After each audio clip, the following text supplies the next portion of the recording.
"Mommy, we found Daddy." The word struck him like a thunderclap. For a moment, he froze, the newspaper trembling in his fingers. He wasn't their father, or at least, not that he knew of.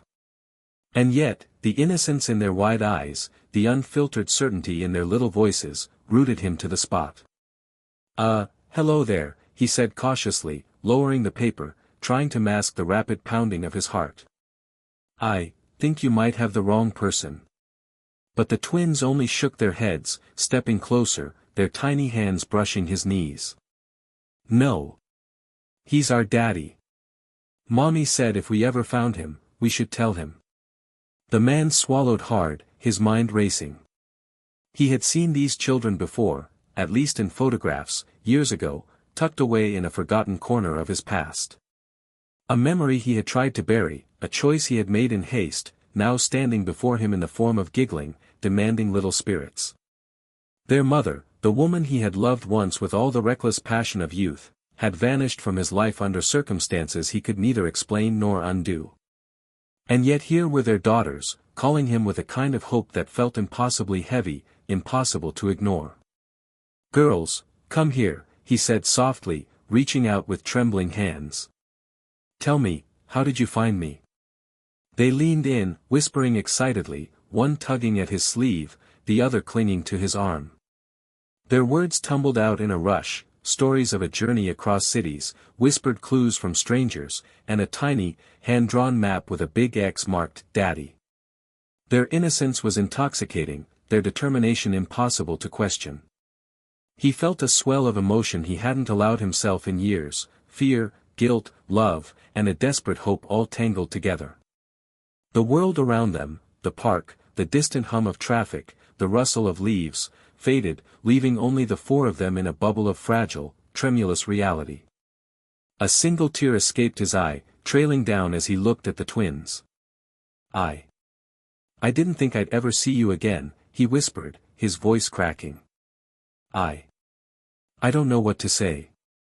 The twins simply smiled, their tiny faces beaming with unwavering trust. One reached up and took his hand in hers, holding it like a promise.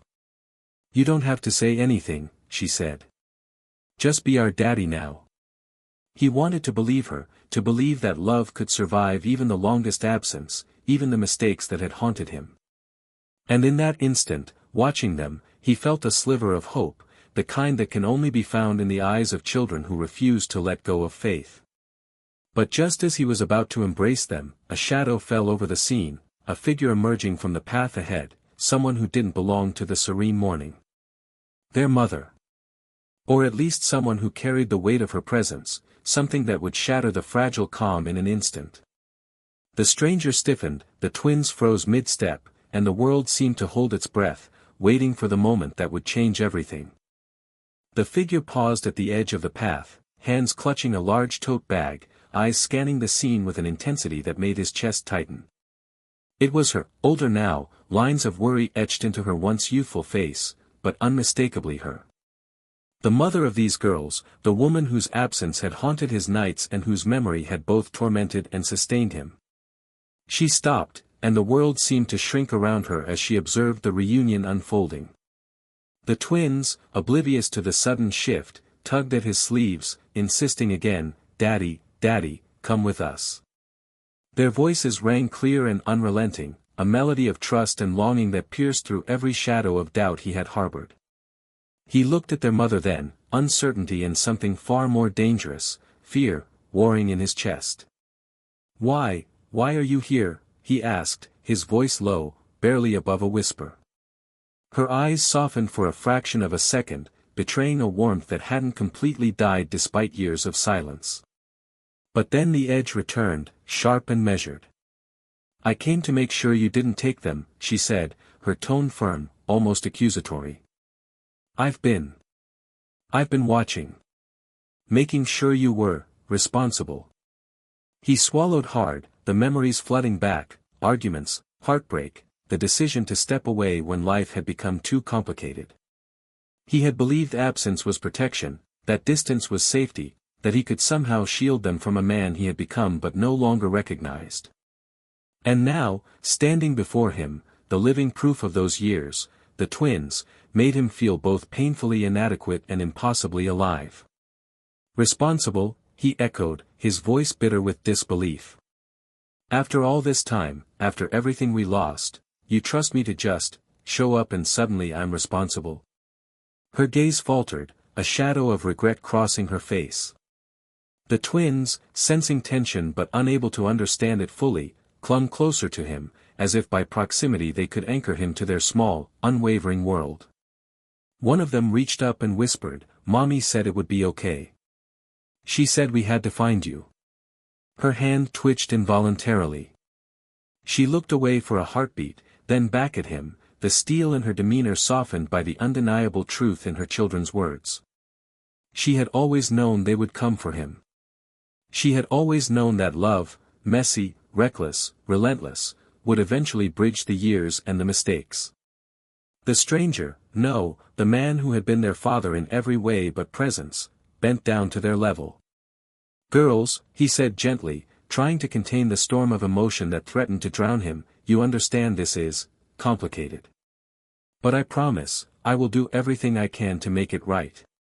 They looked up at him with eyes so full of trust, so untainted by disappointment, that his chest constricted. One of the girls reached for his hand and squeezed it, a small anchor in a sea of uncertainty.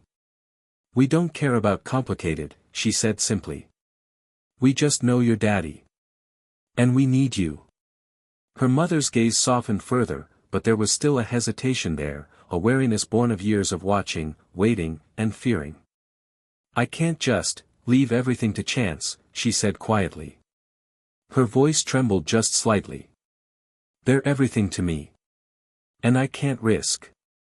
The man shook his head, cutting her off gently but firmly. "You don't have to risk anything," he said. "I'm not asking for forgiveness, not yet. I'm asking for a chance. For them." He nodded toward the twins, who had already begun to pull at his jacket, eager to leave the confines of the bench and run through the park again.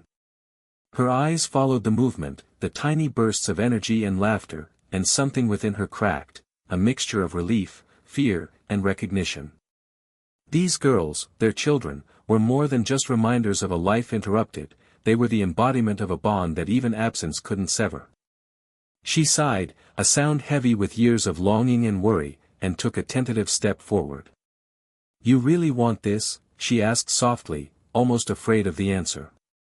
"I do," he said, his voice steady despite the chaos swirling inside him. "I've wanted this for years. And I'll fight to make it right. For them. For us, in whatever way we can." The twins, sensing the fragile truce forming, clapped their hands and giggled. "See, Mommy. He's our daddy." One jumped into his lap while the other hugged his side, their laughter ringing out like sunlight through clouds. She watched them, watched him, and for the first time in years, allowed herself to breathe, not the shallow, fearful breaths of someone who has been constantly alert, but a deep, cautious, hopeful breath. The man's hands trembled slightly as he held them, feeling the weight of their trust and the magnitude of the moment. It was terrifying, overwhelming, yet utterly beautiful. A sudden gust of wind blew through the park, rustling leaves around their feet and carrying the faint scent of early morning dew. It felt almost symbolic, a cleansing of the past, a reminder that life, no matter how fractured, still moved forward. He looked at her then, the woman who had once been the center of his world and who now stood with all the uncertainty of love and fear interwoven into her posture. "We can try," she said finally, her voice quieter now, edged with a vulnerability she rarely displayed. "But it has to be together. No more running. No more secrets." He nodded, swallowing the lump in his throat. "Together," he agreed. "No more running." The twins cheered at the word, bouncing in his lap and pulling at his hands. "Together. Yay!" Their laughter was infectious, breaking down the last of the walls he had built around his heart. For a moment, they stood there, a strange, fragile family reunited by circumstance, choice, and an unyielding thread of hope. And yet, beneath the laughter and joy, the shadows of the past lingered, the mistakes, the absences, the unspoken questions that had shaped years of separate lives. He knew it wouldn't be easy. He knew the road ahead would be filled with challenges, confrontations, and decisions that would test every ounce of courage he had left. But for now, in this park, surrounded by the rustle of leaves and the quiet hum of the world awakening, he allowed himself a moment of unguarded happiness. He held his daughters close, felt the tremble of life and hope coursing through them, and caught her eyes once more. In that look, they both understood something without saying a word. The past was not erased, but the future could be written differently. And so, for the first time in what felt like an eternity, he allowed himself to imagine a life not defined by absence, not haunted by guilt, but alive with the laughter of two small girls and the tentative possibility of love rediscovered. The twins, sensing the shift in energy, began to chatter excitedly about what they would do next: ice cream, swings, the carousel, and he laughed, a deep, genuine sound that had been absent for far too long. She smiled then, faintly, cautiously, and for the first time, they began walking forward together, the four of them stepping into a morning that promised both uncertainty and the fragile beauty of second chances. A figure watched from the edge of the park, a man in a long coat, his features obscured by shadow. He lingered just long enough for a flicker of recognition to pass across his face before disappearing into the streets. Neither of them noticed, wrapped as they were in the fragile cocoon of reunion, unaware that the past might not be done with them yet, that secrets long buried had a way of resurfacing when hope shone brightest. And as the twins tugged them forward, their voices harmonizing in laughter and demands, the man felt a strange, terrifying exhilaration. Life had thrown him back into the storm he thought he had escaped, but for the first time, he was ready to face it, not alone, not afraid, but with the two small sparks of hope clinging to his hands and the woman who had never stopped caring at his side. The park stretched out before them, golden leaves glinting in the morning sun, and he knew that the journey ahead would test them all. But for now, in this fleeting, luminous moment, the world was nothing more than a space for laughter, tiny hands, and the quiet miracle of being found again. The golden light of the afternoon spilled across the park, painting the world in warmth, yet the air carried a hint of suspense, a whisper of the unknown. The twins skipped ahead, pulling both their parents along with infectious energy, their laughter echoing against the trees, blending with the distant hum of the city. Each step seemed to dissolve the years of absence, each giggle a stitch sewing together a family once torn apart. He watched them, two tiny reflections of the woman he had loved and lost, realizing in a rush of clarity how fragile and precious life truly was. Time could separate bodies, but it could never erase the bond that existed in hearts. The twins' small hands in his, the warmth of their mother's hesitant hand brushing against his, these were tangible proofs that the world still held beauty even in its most chaotic twists. As they approached a small fountain, the twins darted around it, their curls bouncing in the sunlight. The man bent down, lifting one into his arms while the other clung to his leg, her laughter ringing like a chime of hope. He turned to the woman, meeting her gaze, and for the first time in years, he saw not judgment, not regret, but a flicker of the love that had once defined them. "Do you really trust me?" he asked, his voice low, raw with sincerity. She hesitated, then nodded, the smallest of smiles tugging at the corners of her lips. "I want to," she admitted. "For them. And maybe, for us, too." The twins clapped their hands, oblivious to the complex web of emotions weaving between the adults. "Daddy. Mommy. Let's go on the swings." They bolted ahead, their tiny feet carrying them like sparks of sunlight. He laughed, the sound full-bodied and genuine, as she followed, a hesitant yet willing presence, and together they approached the swings, the old wooden seats swaying gently in the breeze. He lifted one twin into a swing and pushed gently, her shrill giggles mingling with the creak of the chains. The other twin ran around, demanding to be pushed too, her voice loud and commanding. He glanced at her mother, who watched with an intensity softened by warmth, her eyes tracing every move, every smile. It was a simple scene, yet monumental, mundane in action, but extraordinary in significance. "You know," he said quietly, as they all settled near the fountain, "I never thought I'd get a second chance." Not like this. I thought. I thought I had lost everything forever. Her hand found his, their fingers intertwining like they once had, a tentative bridge over a chasm of years. Life has a strange way of giving us what we need, even if it comes late, she murmured, her voice trembling with unshed tears. And these two, she said, gesturing to the twins, they were never going to let us stay apart. He nodded, swallowing the lump in his throat. They're more than just a second chance, he said, voice thick with emotion. They're proof. Proof that love survives. Proof that we can survive. A breeze lifted the edges of her hair, and he felt a shiver, not of fear, but of possibility. He had imagined this reunion countless times in sleepless nights, but reality was far more magnificent than memory. The laughter of the twins, the warmth of the sun, the proximity of the woman he had loved, it was overwhelming in its simplicity and perfection.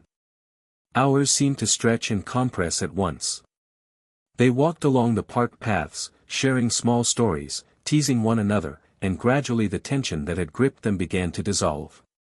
He told the twins about places he had never gone with them, about adventures he had missed, and they listened with wide-eyed wonder, hanging on to every word. She told them about mornings spent imagining what he might be doing, about nights spent wishing he would come back. Every word, every confession, brought them closer, not just as parents to children, but as people rediscovering trust, affection, and the unspoken truth that some bonds are eternal. As the sun began its descent, casting amber streaks across the sky, the man found himself standing quietly behind them, watching the twins chase each other around the fountain, their hair glowing like threads of fire. He felt a profound shift inside him, a deep understanding that life could never be paused or rewound, but it could be mended, reshaped, and embraced with deliberate care. He turned to her, their eyes locking once more. I know the road ahead won't be easy, he said, his voice steady. We'll have challenges. Fears. Mistakes. But I promise. I'll be here. Every day. Every moment. For them, and for you, if you'll let me. Her gaze softened, tears glinting like small diamonds in the fading light. I think I want that, she whispered, her voice barely audible, fragile yet brimming with courage. We'll try. Together. And if we stumble, we'll pick each other up. Just like they teach us every day. The twins, sensing the significance, ran up to them, tugging at their hands, pulling them together. Together, they cried, their voices uniting in a harmony that seemed to seal a silent vow. He laughed again, the sound echoing through the park like a declaration.